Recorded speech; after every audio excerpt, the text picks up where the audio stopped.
Welcome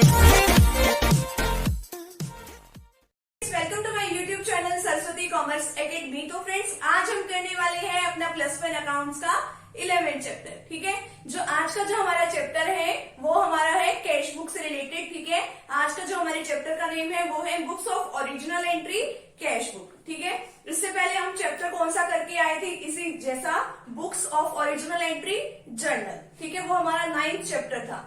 अभी तक हम अपने 10th चैप्टर जो है वो फुली कंप्लीट कर चुके हैं। अगर आपको उसमें से कोई भी टॉपिक समझना हो किसी भी चैप्टर से रिलेटेड, ठीक है, तो आपको डिस्क्रिप्शन बॉक्स में आपको वहां प्लेलिस्ट के लिंक मिल जाएंगे। आप कोई भी टॉपिक जो है इजिली समझ सकते हैं।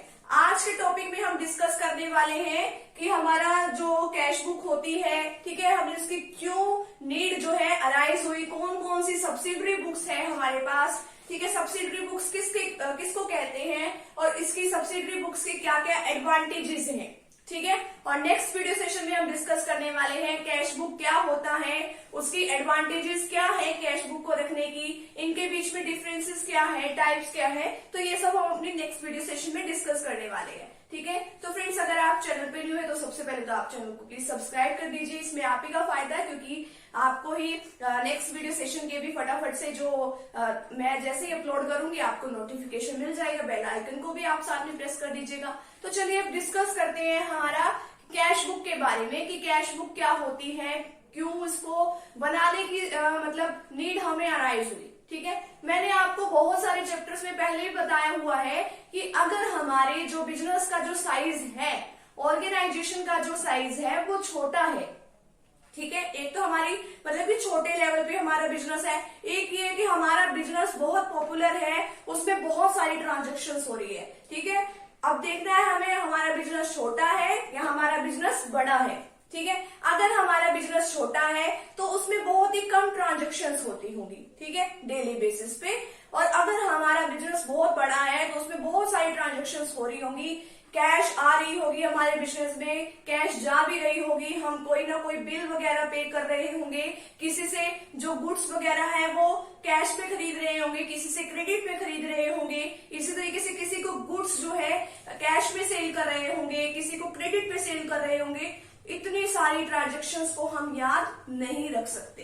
ठीक है, अगर हमारे बिजनेस का जो साइज है वो छोटा है तो हम क्या करेंगे, तो हम उसको सबको जर्नल में रिकॉर्ड कर लेंगे, जो हमने 9th चैप्टर में उसको स्टडी किया था। अगर मान लो हमारे बिजनेस का साइज बहुत बड़ा है तो हम जर्नल में रिकॉर्ड नहीं कर सकते। तो हमें किसकी जरूरत होती है, तो हमें जरूरत होती है सब्सिडरी बुक्स की। ठीक है, सब्सिडरी बुक्स जो है सभी की अलग अलग होती है और उसमें जो सेम नेचर्स की जो भी ट्रांजेक्शन्स होती है उसको हम रिकॉर्ड कर लेते हैं। ये हमारे पास कुछ सब्सिडरी बुक्स के कुछ एग्जांपल्स हैं, इसको हम 1 by 1 डिस्कस करेंगे।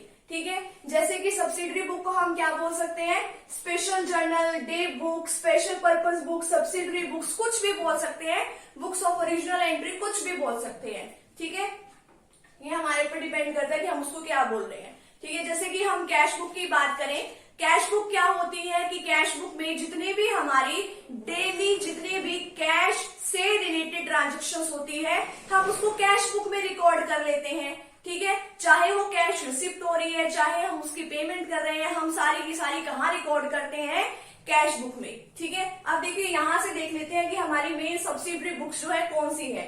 फर्स्ट हमारे पास है कैश बुक, जितनी भी कैश रिसिप्ट हो रही है, जितनी भी हम कैश में पेमेंट कर रहे हैं, मान लो हम कैश में कोई सामान जो है परचेज करके लेके आ रहे हैं अपने बिजनेस में, ठीक है, या फिर हम मतलब कि जो सेल कर रहे हैं वो कैश में कर रहे हैं, या हमारे पास कहीं और से इनकम जनरेट हो रही है, तो वो सब हम कैश बुक में लिखेंगे और डेली बेसिस पे जो है ये सीक्वेंस में लिखते जाएंगे। ठीक है, कैश बुक।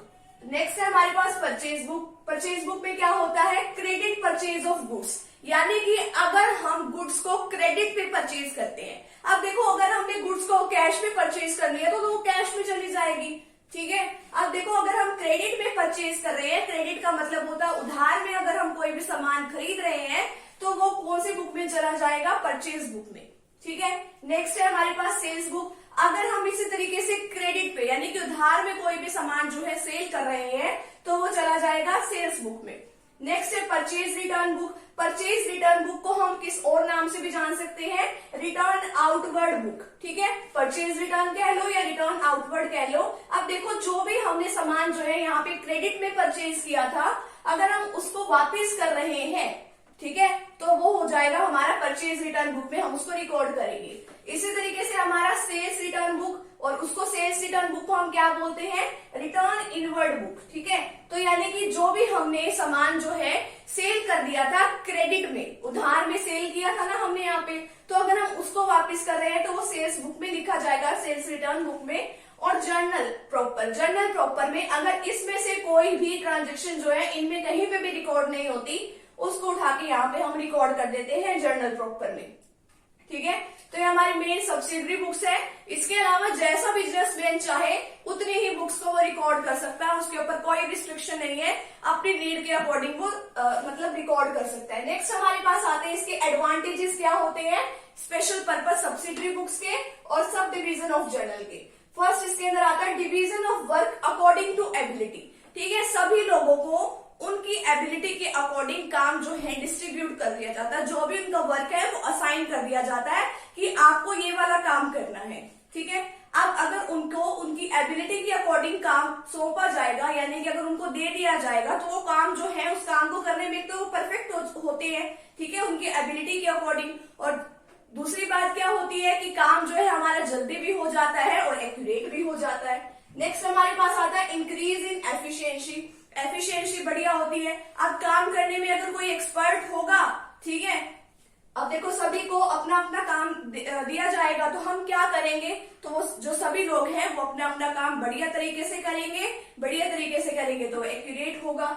नेक्स्ट है इजीनेस इन पोस्टिंग। अब आपको पता है जो भी आप ओरिजिनल एंट्री में से आप सीधा उसको पोस्ट कहाँ करते हो, आप उसको पोस्ट करते हो जर्नल में। आपने पढ़ा था कि जर्नल में से आप कहाँ पे पोस्ट करते हो, उसको सीधा लेजर में पोस्ट करते हो। ठीक है, अब जर्नल की बजाय अब आपके बिजनेस का साइज बड़ा है, तो आप बुक्स ऑफ ओरिजिनल एंट्री में आप उसको रिकॉर्ड कर रहे हो, तो भी आपको पोस्टिंग तो कहाँ करनी है, लेजर में करनी है, तो वो आपको आसान हो जाता है। क्योंकि यहाँ पे जब सब्सिडरी बुक्स बनाते हैं तो उसपे जो सेम नेचर की होती है, हम उठा के वहां पे सीधी पोस्टिंग कर देते हैं। जैसे कि फॉर एग्जांपल परचेज बुक है, परचेज बुक आपने बनाई, किसके लिए बनाई, क्रेडिट पे जो भी आप परचेज कर रहे हो, तो क्रेडिट पे परचेज आपने यहाँ पे की और आप सीधी उसकी पोस्टिंग कर सकते हो लेजर में। वो हम आगे आने वाले लेजर का भी एक चैप्टर आएगा, उसमें डिस्कस करेंगे। नेक्स्ट है इजीनेस इन चेकिंग। जो चेकिंग जो है वो भी बढ़िया तरीके से होती है यहाँ पे। ठीक है, अब चेकिंग कैसे बढ़िया होती है, इंटरनल चेक सिस्टम भी होता है कि जो अंदर के जो हमारे मेन मेंबर्स होते हैं, ऑफिसर्स होते हैं, वो इसको चेक करके जाते हैं। ठीक है, वैसे भी जो है कोई गड़बड़ नहीं कर सकता इसके अंदर। प्रोटेक्शन फ्रॉम फ्रॉड्स भी नहीं होते। अब देखो वैसे तो सारा काम जर्नल में करना है तो सारे काम एक ही पर्सन करेगा, ठीक है, अब वो तो फ्रॉड कमिट कर सकता है उसके अंदर, क्योंकि सारा का सारा काम उसी के हाथ में है। अब देखो सब्सिडरी बुक्स में सभी के पास अलग अलग काम होता है। ठीक है, कोई परचेज बुक का काम करता है, कोई सेल्स बुक का काम संभालता है, इसी तरीके से कोई परचेज रिटर्न का, तो सभी अपना अपना काम अच्छे से करते हैं। ठीक है, सभी को पता है कि अगर हम कोई ना कोई गड़बड़ कर देंगे तो हमारे नुकसान हो सकता है, तो इसलिए जो है प्रोटेक्शन बहुत कम होते हैं, यानी कि फ्रॉड से प्रोटेक्शन हमें बहुत ज्यादा मिलती है, सुरक्षा यानी सेफ्टी मिलती है, हम कह सकते हैं। नेक्स्ट है full information at one place. सारी इंफॉर्मेशन हमें एक ही प्लेस पे मिल जाती है। अगर हमें परचेज बुक देखनी है, क्रेडिट परचेज का देखना है कि हमने कितना सामान जो है क्रेडिट पे परचेज कर रखा है, हमें मिल गई इंफॉर्मेशन। हमें देखना है हमने कितना माल क्रेडिट पे सेल कर रखा है, वो हमें एक जगह मिल गई। हमने देखना है कि आज के जो कैश का बैलेंस जो है वो कितना है, वो भी हमें एक जगह में मिल गई। तो इसी तरीके से सारी इंफॉर्मेशन हमें एक ही जगह में मिल जाती है। नेक्स्ट है फ्लेक्सिबल। अब जरूरी नहीं है कि सभी को ये सारी बुक्स जो है रखने की जरूरत है। सभी बिजनेसमैन को अपनी नीड के अकॉर्डिंग, अपनी रिक्वायरमेंट के अकॉर्डिंग वो जो है बुक्स जो है रख सकते हैं, मेंटेन कर सकते हैं। नेक्स्ट है फिक्सेशन ऑफ रिस्पॉन्सिबिलिटी। हमारा लास्ट पॉइंट है फिक्सेशन ऑफ रिस्पॉन्सिबिलिटी में क्या होता है, जिसको जो काम दिया जाता है, मान लो परचेज बुक का जो भी काम संभाल रहा है अकाउंटेंट, अब उसको पता है कि अगर मैंने इसके अंदर कुछ भी गड़बड़ करी या इसके अंदर कुछ भी एरर आई तो मतलब कि सभी को पता होगा कि ये काम मैंने किया है, तो ये गड़बड़ मेरी तरफ से हुई है। ठीक है, तो उसको डर रहता है इस काम का।